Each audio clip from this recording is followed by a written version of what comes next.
Чиглэлтэй дүүргийн нийгмийн халамж үйлчилгээний хэлтэс. Чиглэлтэй дөрөвний 170 мянган хүн амтай. За үүнээс 38 мянган өрхтэй. За үүнд 19 хороотой манай дөрөв. За 19 хорооноос 13 гэр хорооллын 6 төвийн хороотой ийм байна. Манай байгууллага 53 ажилтнтай. За бид холбоотой хууль дүрмийн жалтын дагуу одоо нийгмийн халамжийн дөрвөн төрлийн 69 үйлчилгээг одоо хотод эсрэг үзүүлж байна. Чиглэлтэй дүүргийн нийгмийн халамж үйлчилгээний хэлтсийн хамт олон тэрийн албан хаагчин тангарахта үнэнч тэрийн албаны ёс зүйн хэм хэмжээг чанд сахин биелүүлж тэр засгийн бодлого шийдвэрийг хэрэгжүүлэн хүн амд үзүүлэх төрийн болон нийгмийн суур үйлчилгээг иргэдийнхээ эрх ашиг хэрэгцээнд нийцүүлэн чанар хүртээмжтэй төргийн шуурхай үзүүлэн ажиллахыг зорж байна. Монгол Улсын засгийн газрын 2012 оны 11 сарын 24-ний 137 дугаар тогтоолыг үндэслэн онцгой тохиолдлын амжиргаа дэмжих мөнгөнд төвчнийг удаа 500 мянган төгрөг олгодог байсныг 1 сая 200 мянган төгрөг болгон за алдар цалтаа хамтсанд жилднийг удаа олгодог 100 мянган төгрөгийн тусламжийг сар бүр 150 мянган төгрөг болгон за хөгжлийн бэрхшээлтэй хүүхэд болон түүнийг асран хамгаалагч харгалзан дэмжигчид жилд нэг удаа олгодог унааны зардлын хөнгөлөлтийг 90 мянган төгрөг байсныг 200 мянган төгрөг болгон за онцгой тохиолдлын болон амжиргаа дэмжих мөнгөнд хэмжээнд байнгын асрах шаардлагатай 16 ба түүнээс дээш насны иргэнд улирал бүр олгодог 30 мянган төгрөгийг 60 мянган төгрөг болгож за насанд хүрсэн бүрэн хараагүй иргэний харилцаа холбооны зардлын хөнгөлөлт тусламжийг сар бүрийн 10 мянган төгрөг олгодог байсныг 20 мянган төгрөг болгож за онцгой тохиолдлын болон амжиргаа дэмжих мөнгөнд хэмжээнд 3 болон түүнээс дээш тооны 14 хүртэлх насны хүүхэдтэй өргөдөл болсон эцэг бид жилд нэг удаа 60 мянган төгрөгийн тусламж олгодог байсныг 120 мянган төгрөг болгон тус шинжилэн тогтоосноор ажиллаж байна. Монгол Улсын засгийн газрын 2015 оны 2 сарын 9-ний үеийн 53 дугаар тогтоолоор нийгмийн халамжийн тэтгэр болох сар бүр олгодог 103,600 төгрөгийг 126,500 төгрөг болгож за хичээгч нас орсон 18 нас хүртэлх насны хүүхдэд сар бүр олгодог 103,600 төгрөгийг сар бүр 1-2 хүүхэдтэй бол 126,500 төгрөг за 3-аас 4 хүүхэдтэй бол 189,750 төгрөг за 5-аас дээш хүүхэдтэй бол 253,000 төгрөг болгон шинжилэн тогтоосноор тооцсон болгож байна.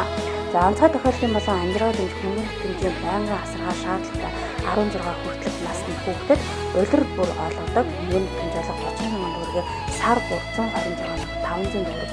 За асаргааны тэтгэж болох байнгын асаргаа шаардлагатай иргэнийг асарч байгаа иргэнд сар бүр олгодог 52,800 төгрөгийг 58 мянган төгрөг болгон шинжилэн тогтоосноор бүр тооцсон болгож байна. Тус хэлтсэн 2012 онд давхарсан тоогоор 31,852 884 сая 450,243 төгрөг. За 2013 онд давхарсан тоогоор 32,441 төгрөгийг 1 тэрбум 133,337,693 төгрөг. За 2014 онд давхарсан тоогоор 29,210 1 тэрбум 288 сая 336,093 төгрөгийг за 2015 онд давхарсан тоогоор 40,883 1 тэрбум 354 сая 864,820 төгрөгийг нийгмийн халамжийн үйлчилгээнд хамруулаад байна. Нийгмийн халамжийн тухай хууль тэдгээрийг хэрэгжүүлэлтэй холбогдсон гарсан хууль тогтоомжийн дагуу чиглэлтэй дүүргийн 1-ээс 19 дэх хорооны иргэдэд нийгмийн халамжийн нөхцөлт мөнгөнд тэтгэмж, онцгой тохиолдлын мөнгөнд тэтгэмж, жирэмсэн болон яриа ахад олох мөнгөнд тэтгэмжийг хамруулан ажиллаж байна.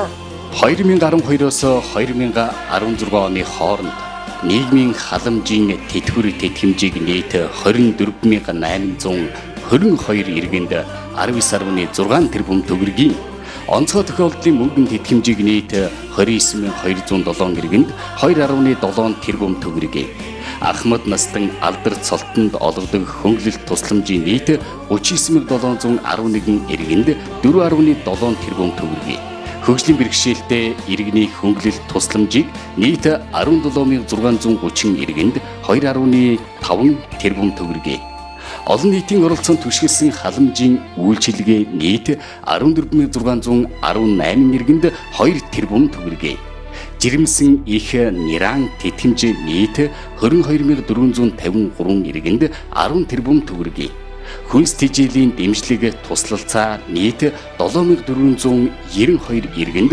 703 сая төгрөгийн тусламжийг тус олгоод байна. Чингэлтэй дүүргийн нийгмийн халамж үйлчилгээний хэлтсийн хамт олон бид бүхэн 2012-оос 2016 онуудад онцлог олон ажлуудыг хийж хэрэгжүүлж ирлээ. Өрхийн хөгжлийг дэмжих үндэсний хөтөлбөрийн хүрээнд дүүргийн хэмжээнд байгаа өрхийн амжиргааны түвшний баталгаажих түвшнээс доогуур орлоготой 727 өрхийн амжиргааг дээшлүүлэхээр 2012-оос 2015 онд нийт 242 иргэнд газар эзэмших, өмчлөх эрхийн талаар хууль зүйн дэмжлэг тусалцаа үзүүлж, архитан согтуурах, мансуурах, бусдыг хүчирхийлэх, тэнэх зэрэг сөрөг зан үйл, дадалтай өрхийн гишүүнд зан үйлээ өөрчлөлтөд нь туслах зорилготой сургалт зөвлөгөөнд нийт 248 иргэнийг хамруулж, өрхийн эрүүл мэндийг дэмжих чиглэлээр 2012-оос 2015 онд нийт 639 хүнд эрүүл мэндийн дэмжлэг туслалцаа үзүүлж, 1226 иргэнийг эрүүл мэндийн урдчлан сэргийлэх үзлэгт хамруулж, 1700 орчим иргэнд сайн дурын нийгмийн ажлыг зохион байгуулж ажиллаж байна. Үндэстэн телевизтэй хамтран зорилттой бүлгийн архины хамааралгүй амьдралын төлөө үнэнчээр ажиллаж хөдөлмөрлөж буй өрхийн амжиргааг дээшлүүлж, нийгмийн суурь цогцоо бүрэн үйлчилгээг үзүүлэх зорилготой би Монгол улсын иргэн хөтөлбөрийг хэрэгжүүлж, 5 өрхийн орон гэр хөдөлмөр нийгмийн анхан шатны хэрэгцээгээр бүрэн хангаж, сайхан амьдрах итгэл үнэмшил бүхий ирээдүйд зохицлооход бодиттой хувь нэмэр хөрөнгө оруулалт хийж ажиллалаа. Шинжлэлийн засгийн газрын 2012-оос 2016 оны үйл ажиллагааны мөрийн хөтөлбөрт тусгагдсан зорилттой бүлгийг оновчтой тодорхойлох зорилгоор өрхийн амжиргааны түвшин тогтоох судалгааг улсын хэмжээнд зохион байгуулах тухай Монгол Улсын засгийн газрын 2013 оны 269-р тогтоол батлагдсан. Нийт хүн амд чиглэсэн нийгмийн хамгааллын зохистой бодлогыг хэрэгжүүлэхэд чиглэсэн олон салбарын зориулалтад ашиглагдах мэдээллийн сан бүрдүүлэх шаардлагын дагуу орлогыг орлуулан тооц гаргачлаар өрхийн амжиргааны түвшин тодорхойлох ажлыг дүүргийн хэмжээнд зохион байгуулж 34 мянган өрхийн мэдээллийг өрхийн мэдээллийн нэгдсэн санд байршууллаа. Хүний хөгжил сангаас хүүхдийн мөнгийг өрхийн амжиргааны түвшинг тодорхойлж судалгаанд хамрагдсан өрхийн тэгээс 18 хүртэлх насны хүүхдэд олгох болсонтой холбогдуулан 2013 оны өрхийн амжиргааны түвшинг тодорхойлох судалгаанаас хойш дүүргийн хэмжээнд 2014, 2015 онд шин төрсөн нийт 9765 хүүхдийг 2016 оны 1-р сард өрхийн мэдээллийн нэгдсэн сангийн програмд бүртгэж судалгаанд хамрагдаагүй 2962 өрхийг шинээр судалгаанд хамруулж өрхийн мэдээллийн нэгдсэн сангийн мэдээллийг баталгаажууллаа. 2013 онд хүн амын хөгжил нийгмийн хамгааллын яам, нийгмийн халамж үйлчилгээний ерөнхий газар, нийслэлийн нийгмийн халамж үйлчилгээний газар, Чингэлтэй дүүргийн нийгмийн халамж үйлчилгээний хэлтсээс нийгмийн халамжийн салбарын ажилтнуудыг мэрэгшүүлэх, нийгмийн ажилтны мэрэгжлийн мэдлэг, ур чадвар олгох, нийгмийн халамжийн үр дүн тогтолцоо бий болгох, халамжийн шинжилгээний бодлогыг хэрэгжүүлэх шаардлагатай мэдлэг, хандлага төлөвшүүлэх зорилготойгоор нийгмийн салбарын ажилтнуудыг чадваржуулах сургалтыг хэлтсийн нийт 46 мэрэгжилтнүүдийг 2 шаттайгаар мэрэгшүүлж сертификат олгосон. Маягээд гарсан үг нь би 2 удаа үйлчлүүллээ. Нэг нь нүд, нэг нь шүд. Ер нь сайн үйлчлэг. Ажлаа сайн мэддэг. Баримт бүх юм одоо зөв хянаж жинхэнэ ясаарнууд ажиллаа хийдэг юм байна л да. Ерөөсөө цаашдаа ажилд өндөр амжилт хүсье. Чингэлтэй дүүргийн нийгмийн халамжийн үйлчлэгийн нэрч одоо энэ ардрэгт хүмүүс шорхоо үйлчилж одоо хэрэглэхгүй сайхан үйлчлэж одоо талархаж байна. Хүнс тэжээлийн дэмжлэг үзүүлэх үйлчилгээний талаарх мэдээлэл. 2013 оноос өрхийн амжиргааны түвшингийн 1-2 дугаар бүлгийн өрх иргэнд хүнсний эрхийн бичгийн үйлчилгээ үзүүлэх ажлыг дүүргийн хэмжээнд зохион байгууллаа. Дүүргийн засаг даргын хамгийн газрын үйлдвэр үйлчилгээний хэлтэс болон хороодын засаг дарга нарын саналыг үндэслэн дүүргийн хүнсний эрхийн бичгээр үйлчлэх дэлгүүрүүдийг сонгон шалгаруулж ажилласан. Хүнсний эрхийн бичгийн үйлчилгээ нь 2012 онд хүнсний эрхийн бичиг цаасан хэлбэрээр нийт 196 өрхийн 952 иргэнд 109 сая төгрөг олгож байсан ба 2013-аас 2015 онд нийт 1069 өрхийн том хүн 3537, хүүхэд 2940, нийт 6540 хамрагдаж нийт 594 сая төгрөг зарцуулсан байна. 2013-аас 2014 онд хүнсний эрхийн бичих авах нөхцөл хангасан өрхийн 18-аас дээш насны гишүүнд 10,000, 18 хүртэлх насны гишүүнд 5,000 төгрөгөөр тооцож сар бүр 2015 оноос 18-аас дээш насны гишүүнд 13,000, 18 хүртэлх насны гишүүнд 6,500 төгрөгөөр тооцож сар бүр хүнсний 11 төрлийн бүтээгдэхүүнийг цахим хэлбэрээр олгож байна. Сайн дурын нийгмийн ажил. Тус хэлтсээс 2015 оныг сайн дурын нийгмийн ажлыг бүтээлч ажил болгон хийхээр зохион байгуулсан. Нийт нийгмийн ажилтнуудын 30 өрх, 56 хүүхэд, 10 ахмад настан, 8 хөгжлийн бэрхшээлтэй иргэдэд 1,500,000 төгрөгийн эд материалын 3 машин нүүрс өгч сайн дурын нийгмийн ажил хийсэн бөгөөд Багбуула Эренбүүчийн хийдтэй хамтран 3 хорооны эмзэг бүлгийн 8 өрхөд удаа, гурил, элсэн чихэр зэрэг хүнсний бүтээгдэхүүнийг сар бүр тогтмол өгч байхаар шүүхийн шийдвэр гүйцэтгэх ерөнхий газрын амгалан дах 2421 ангийн нийгмийн ажилтнуудтай хамтран нийгмийн халамжийн дэмжлэг тусалцаа зайлшгүй шаардлагатай өрхийн гишүүн иргэн улмаар хорих ангид хоригдсон хүмүүжиж буй хоригдох содод нийгмийн халамжийн тухай хууль болон бусад хууль тогтоомжийн тэдгээрт хамрагдах зүйл заалтуудыг бүрэн танилцуулж хорих ангид хоригдож буй иргэдтэй газар дээр нь уулзан нийгмийн халамжийн хуулийн талаарх мэдээлэл зөвлөгөө өгч мөн бичиг баримтгүй хүмүүжигчдэд иргэний үнэмлэх олгох ажлыг шийдэж хөгжлийн бэрхшээлтэй хүмүүжигчдэд протез, ортопедийн хэрэгсэл олгож өглөө.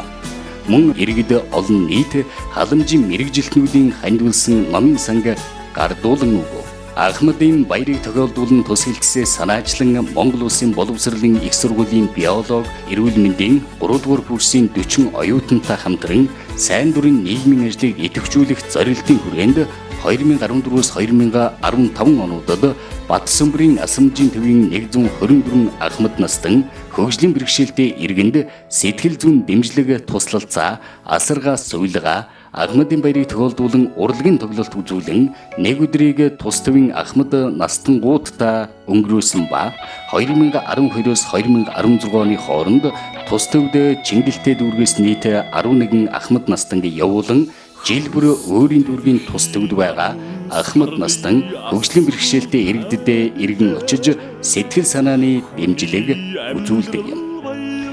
Нийгмийн халамжийн тухай хуулийн 18 дугаар зүйлийн 18-ийн 1 дахь залт 26 дугаар зүйлийн 26-гийн 3 дахь зүйлдээ заасны дагуу олон нийтийн оролцоонд түшиглсэн халамжийн үйлчилгээг нийгмийн халамжийн дэмжлэг туслалцаа зайлшгүй шаардлагатай өрх иргэнд гэрээний үндсэн дээр 2012-оос 2016 онд нийт 2 тэрбум 317 сая 793,350 төгрөгийг давхарцсан тоогоор 12,584 иргэнд үйлчилсэн. Анхан мөнгө тушаачаад материалаа бүрдүүлээд. За.